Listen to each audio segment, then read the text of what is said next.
So now we're going to move on to the Glidden. We'll do, again, starting with just our basic all-purpose cleaner. Let it sit for just a minute and then wipe. Ew.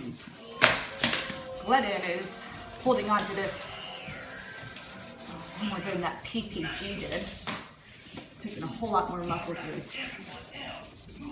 Elbow grease, whatever. It's making a bit, the cleaner is making a bit more of a dent in the dry erase marker than to take off the pencil. Yeah, made a bit more of a dent in the dry erase marker on the Glidden than it did in just the cleaner with the PPG.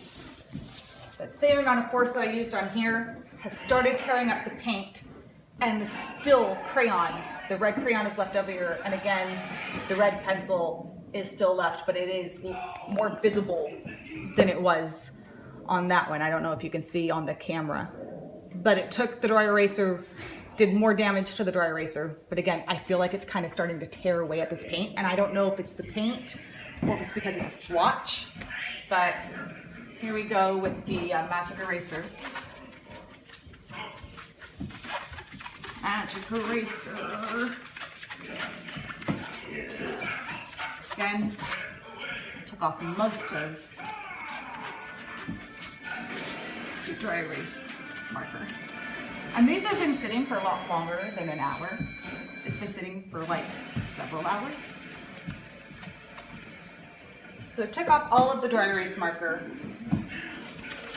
and finished the crayon. The pencil is still there.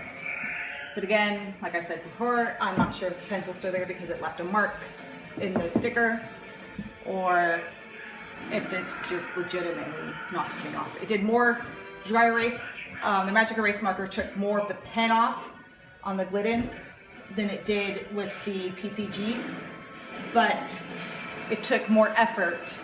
I had to switch to the magic eraser to get even the crayon off, finish getting the crayon off. Okay, so we're gonna end this video and switch over to the marquee.